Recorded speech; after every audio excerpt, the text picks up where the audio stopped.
बोसोरसेथ' कर'ना virus जानानै खामानि मावनो हायाखै। बोसोरनै जि मोजाङै खामानि मावबाय, बे बोसोरनैयावनो जोंनि अफिसारफ्राबो जोबोद एक्टिभ। बिथां धीराज खाउत, रिन्टु बर' आरो गोबां अफिसार दङ जोबोद गोख्रों। जों बयबो ज' जानानै खामानि मावनानै दिनै अफलाइनावनो 1,43,000 न'खर, सासे सानै नङा 1,23,000 न'खरनो हानि जेंनाखौ सुस्रांनानै होनो हाबाय। आरो बिपिएफनि समाव 17 बोसोराव मात्र 15,000 मानसिनि हानि जेंनाखौ सुस्रांदोंमोन बिथांमोना। 17 बोसोराव, 17 बोसोराव आरो जोङो 2 बोसोराव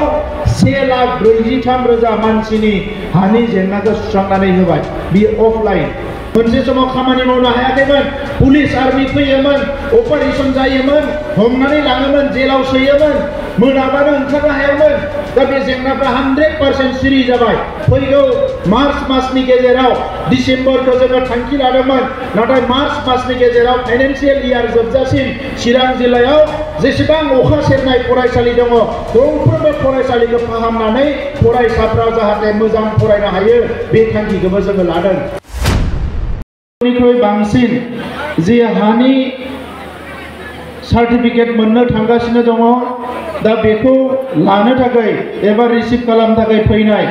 बिदा फंबाय, बिब' बिनानावमोन, आङो बे समाव साफ्रोमनोबो आंनि गोसो गोरबोनि हामलायनायखौ नोंथांमोननो बावहरनाय जाबाय। আমি সকলো জানো যে ভূমিৰ যিটো অধিকাৰ, এইটো মানুহৰ জন্মগত অধিকাৰ। যেতিয়া ঈশ্বৰে আমাক জন্ম দিছে, সেই দিনাই আমাক এটা ভূমিও আমাক দিছে। যদি ভূমি নহ'লে আমি ক'ত থিয় হ'ম, ক'ত আমাৰ সংসাৰটো চলিব? এই ভূমি আছে কাৰণে আমাক ঈশ্বৰে জন্ম দিছে। কিন্তু বিভিন্ন কাৰণত এই ভূমি আপোনাৰ নিজৰ নামত এক টুকুৰা ভূমি আপুনি পাবলৈ সক্ষম হোৱা নাছিলে। আৰু এই সমস্যাটো আজিৰ নহয়, যোৱা 30, 40, 50 বছৰৰ পৰাই এই সমস্যাবিলাক আমাৰ মাজত আছিল। যে जोङो बयबो मिथिगौ जे अबंलावरिया इसोरा जोंखौ जेला जोनोम होदों, अब्लानो थिग खालामखादों जे जोंनो मोनसे दखरसे हा जोंनि मुङाव बेवहाय दङ। जोङो जोनोम जानायावबो जोङो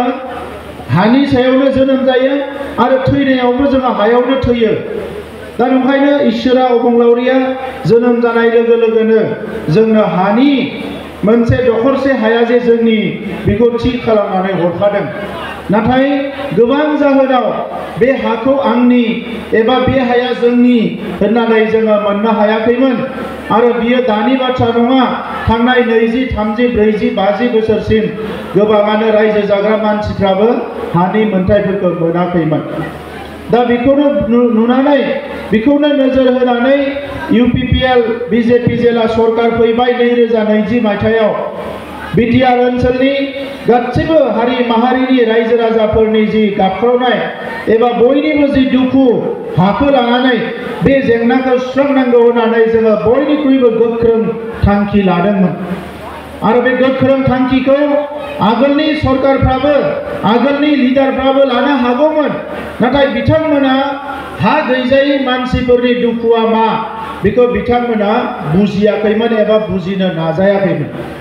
दिनै जोङो जेला नाजाबाय, अब्ला नुबाय जे जोङो दिनैसिम अफलाइन बेबायदि जि रानना होनाय, अफिसियेलि जि सेटेलमेन्ट होनाय,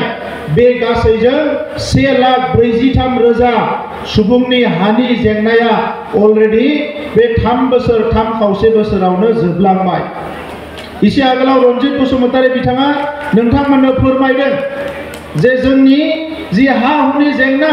जोङो बोसोरनै मोजां खामानि मावदों, बोसोरसेथ' कर'ना भाइरास जानानै खामानि मावनो हायाखै। बोसोरनै जि मोजाङै खामानि मावबाय, बे बोसोरनैयावनो जोंनि अफिसारफ्राबो जोबोद एक्टिभ। बिथां धीराज खाउत, रिन्टु बर' आरो गोबां अफिसार दङ जोबोद गोख्रों। जों बयबो ज' जानानै खामानि मावनानै दिनै अफलाइनावनो 1,43,000 न'खर, सासे सानै नङा 1,23,000 न'खरनो हानि जेंनाखौ सुस्रांनानै होनो हाबाय। आरो बिपिएफनि समाव 17 बोसोराव मात्र 15,000 मानसिनि हानि जेंनाखौ सुस्रांदोंमोन बिथांमोना। 17 बोसोराव, 17 बोसोराव आरो जोङो 2 बोसोराव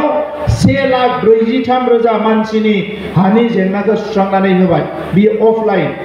आरो अनलाइन दंबावो दिनैनिफ्राय 9 मासनि सिगाङाव 9 मासनि सिगाङाव बैसोमुथिखौ जोङो जागायदोंमोन बैसोमुथि होननाय अनलाइन हानि जेंनाफोरखौ सुस्रांनाय मोनसे पर्टेल आरो बे बैसोमुथियाव जोंनि गासै 91,000 नखरा एप्लाइ खालामदों अनलाइनाव आरो बे 91,000नि मादाव 65,000नि जेंनाया सुस्रांजाबावबाय दा दिनै नोंथांमोना जायफोरा हा मोनगोन बे हाखौ लाखांनायनि उनाव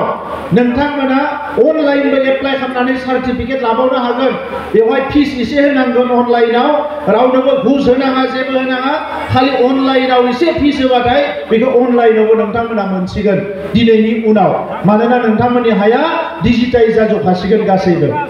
दा ओंखायनो बे जेंनाया पार्मानेन्ट सल्भ जाबाय आरो जायफोरा दिनै फरेस्ट एरियानि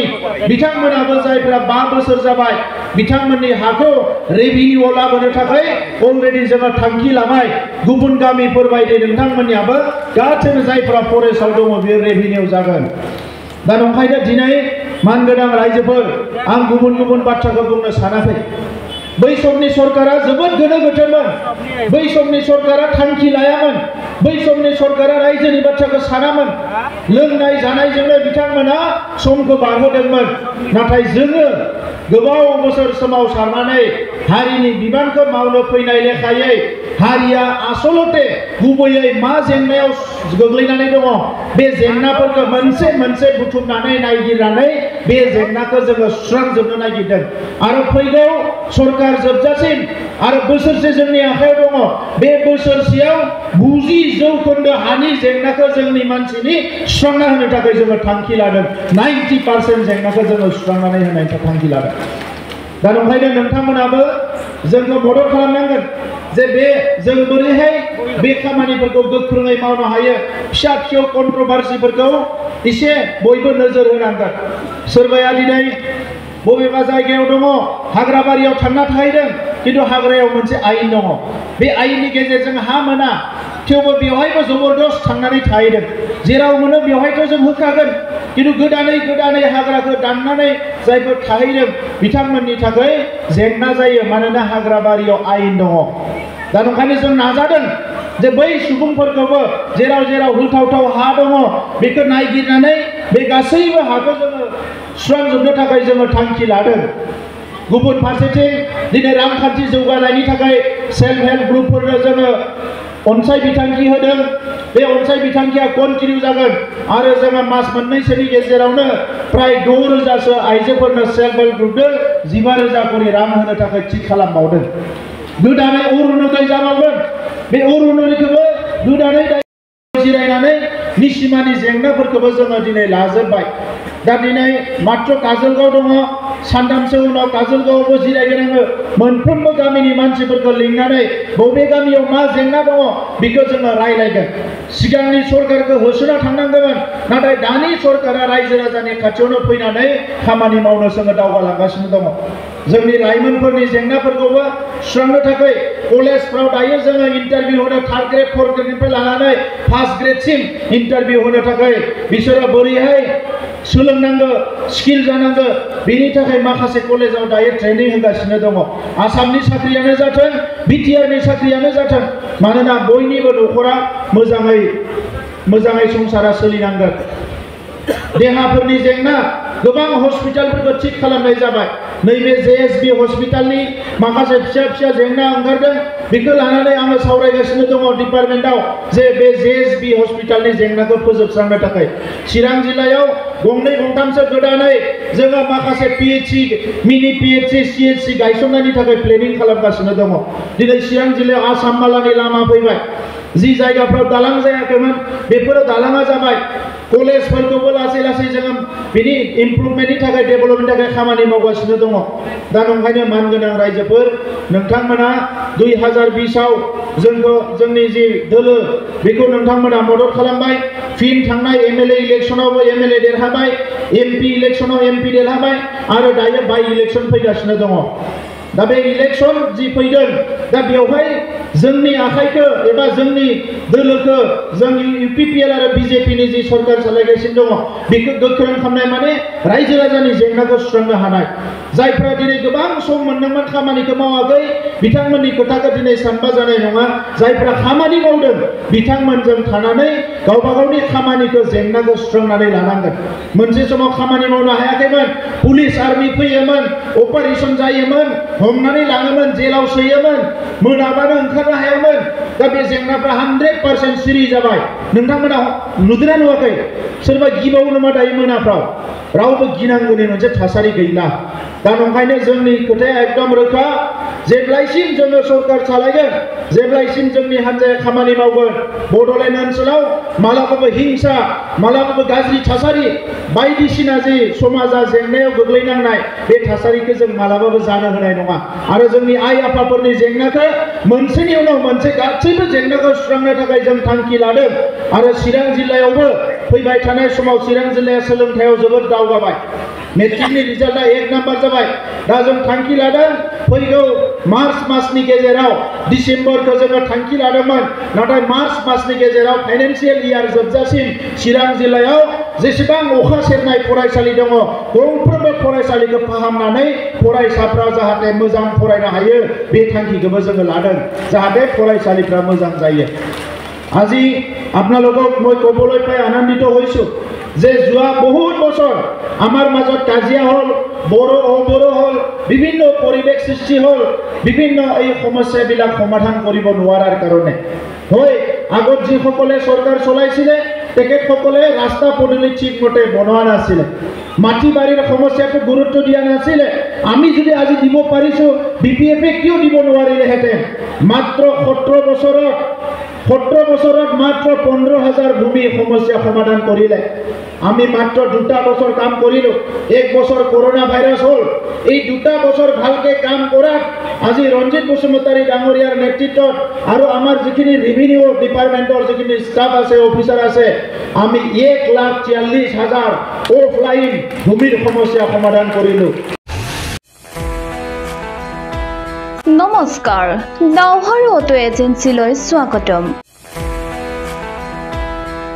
বাজাজৰ পৰা বাইক ল'বলৈ আগ্ৰহীসকলৰ বাবে ভাল খবৰ কোকৰাঝাৰ চহৰৰ দাওহাৰু অটো এজেন্সীয়ে আপোনাৰ বাবে 2 পৰা 7 অক্টোবৰলৈ পূজা ধামাকা অফাৰৰ সৈতে মেগা লোন এক্সচেঞ্জ মেলা আয়োজন কৰিব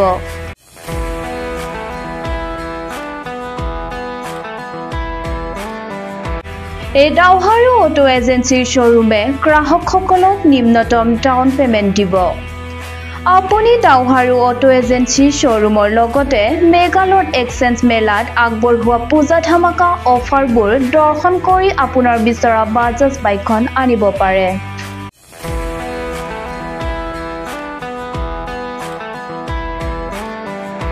দাওহাৰু অটো এজেন্সীৰ শ্বৰুমে বাজাজৰ বাইক চলাবলৈ ভাল পোৱা লোকসকলৰ বাবে বহুতো অফাৰ আনিছে দুটা helmet free 5 litre petrol free বিনামূলীয়া নিশ্চিত উপহাৰ আৰু সকলো মডেল থাকিব